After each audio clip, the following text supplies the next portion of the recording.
Hello guys! So Lolo, this is for Capricorn. Capricorn, welcome dito sa aking channel. Kapalaran 888, welcome. Alamin natin kung anong messages, energy, gabay para sa lahat ng Capricorn na nanonood dito sa aking channel. Okay, first card natin is King of Wands. This is all about job, about your goals. For this week, parang ang nakikita ko sa'yo dito, there's a Capricorn na like pagod ka na ba sa trabaho mo, gusto mo nang mag-resign, or maybe gusto mo nang matapos yung kontrata mo, like for example. Another is there's a Capricorn here na unemployed ka, several years, several months ka nang unemployed, and sawang-sawa ka na sa pagiging unemployed, or sawang-sawa ka na sa pagiging mahirap, parang gano'n. So nasan ka man, babae ka man o lalaki, sinasabi ng bara sa'yo dito na sa linggong ito ay parang wini-wish mo na lang na sana makapag-asawa ka na lang ng mayaman, or sana maging reyna ka na lang para nakaupo na lang, parang ganun. So in terms of a career din, parang meron dito na Capricorn na napapagod ka, gusto mo na lang mahiga, matulog, magpahinga. And pagod ka na sa mga tao sa paligid mo, kahit sino, kapamilya, karelasyon, kaibigan, yung parang feeling mo, ka na, suffocated and wasted ka na. Okay? Drain na yung energy mo dito.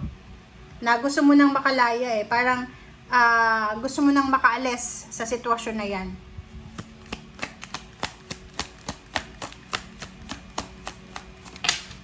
Alright, diba? So, dito sinasabi ng bara sa'yo na there's a Capricorn na hindi makatulog sa gabi. Okay? Nag-iisip ka like nasasaktan ka siguro. Kasi you're expecting for money. Like for example, dati, parang nare-realize mo siguro, dati mapera ka, or dati wala kang ginagawa. You're supported, may isang tao na sinusuportahan ka financially. But now, parang nawala bigla, parang gano'n. So, nakikita ko sa'yo dito na you're having parang shadow moment, okay? May shadow moment ka sa linggong ito na marami kang pinagsisisihan, marami kang grudges and resentments, ang daming mong sama ng loob, okay? Nakikita ko sa'yo dito yung gusto mong mag-revenge, gusto mong ibalik yung sakit na ibinigay sa'yo. And pera yung problema mo, pera yung gusto mong makuha sa linggong ito. Alright? Okay. Capricorn. So, what's the King of Wands? Ano ba yung King of Wands sa'yo? King of Wands. Oh, wow. So, love life. Sinasabi ng bara sa'yo dito na Capricorn, are you employed or unemployed? Are you married? Kasi if you are married, sinasabi ng bara sa'yo dito na kailangan mong i-work out yung relationship mo. Okay? Sa buhay ng tao, hindi lang pera ang importante. Yun yung sinasabi sa'yo ng barahan na to. Importante din yung relationship. Relationship with your parents, with your siblings, with your, halimbawa, mga neighbors or kakilala. Kasi, there's a saying na hindi tayo nabubuhay na tayo lang. Like for example, kung proud na proud tayo sa sarili natin, like we're always na sinasabi na hindi mo kailangan ng ibang tao, kaya mong mag-isa. No. Ikaw lang ang taong makakaya mong mag-isa.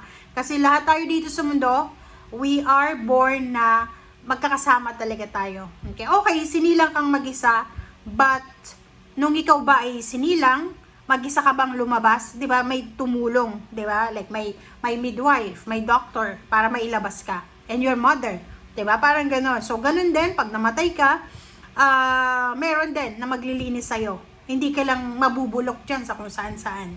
'Di ba? So parang gano'n. So if you have this mentality na iniisip mo na ang iyo ay iyo, ang kanya ay akin pa rin. Like if you are a couple, halimbawa babae ka or lalaki ka, yung sweldo ng asawa mo, nasa iyo pa rin. Yung sweldo mo, nasa iyo pa rin. So, your mentality regarding love life, regarding partnership, ay hindi maganda. kung babase tayo dito sa barahang to. Okay? Kasi even sa relationship daw, or even sa job, kailangan na ano kayo parang sumasayaw ng tango. 'Di ba? Dalawa kayo na lumalaban, hindi lang isa. Alright, so Queen of Wands, so yun talaga. This is a confirmation ng sinabi ko sa'yo kanina na you are aiming, you are wishing, you are aiming for a financial freedom. Ang nakikita ko sa'yo dito na, sorry pero kung unemployed ka, tapos you're not willing to find job, or you're not willing, okay, willing ka na makalabas sa paghihirap mo, but kulang ka sa actions, puro ka lang salita, kulang sa gawa, ikaw yung may problema noon. But, if like for example, you're blaming someone else para sa paghihirap mo, mali din yun. So, dito sinasabi ng baraha sa'yo na walang problema kasi lahat ng tao, ganun yung goals ng tao Lahat ng tao sa mundo, ang goals is makaipon ng pera, magtrabaho, makaipon, maging financially free. So, yun. Walang mali doon. But the problem is, we need to work for it. Kailangan nating trabahuin yon, kailangan nating gawin, or kumbaga, hanapin natin yung tamang diskarte dyan. Okay?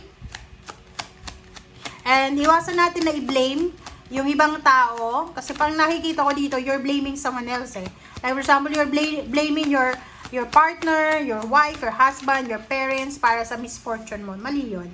Another one is you're crying, 'di ba? You're sad, you're crying because of, like for example, wala kang gusto mong maglakwatsa, wala kang sasakyan.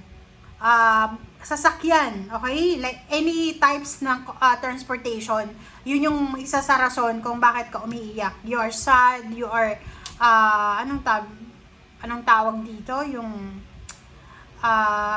wala kang parang sensitive ka. It's because siguro matagal mo nang wini-wish na magkaroon ng sasakyan, wini-wish mo na makapag-travel, but the problem is hindi pa rin nangyayari. Okay, ano pa ba? Page of Pentacles. Okay.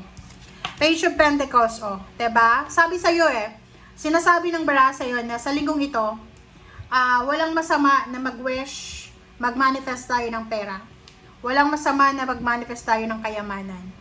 But the problem is, kailangan natin na sabayan siya ng actions. Kasi ganun yung manifestation, guys Yung manifestation, hindi lang siya mangyayari because of positive affirmation. Mangyayari yan because positive din yung mindset mo at the same time with action. And dito sinasabi ng baraha, isa din sa rason kung bakit ka umiiyak, it's because of money. Pwedeng nawalan ka ng trabaho, yung partner mo, yung asawa mo, yung parents mo, yung siblings mo. Kumbaga, nawalan ka ng pagkakataon para mahawakan yung pera na minamanifest mo. Please comment down below if you are resonated.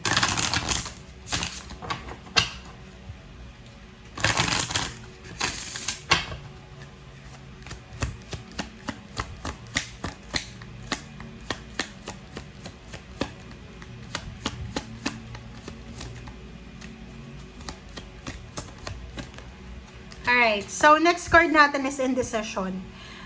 May circumstances dito sa linggong ito na parang medyo maguguluhan ka.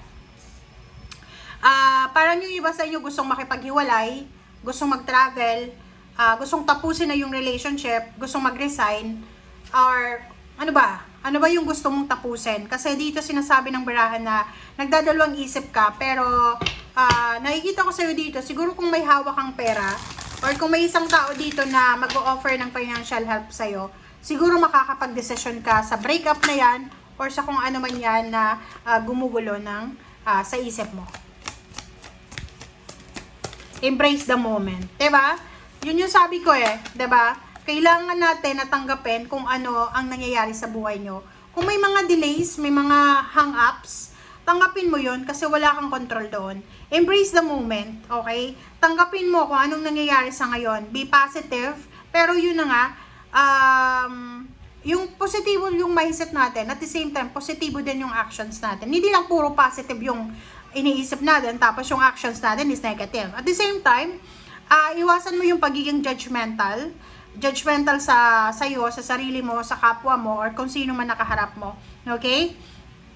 And makinig ka sa sinasabi ng iyong intuition. Kasi yung intuition natin, hindi tayo niyan ipapahamak. Okay?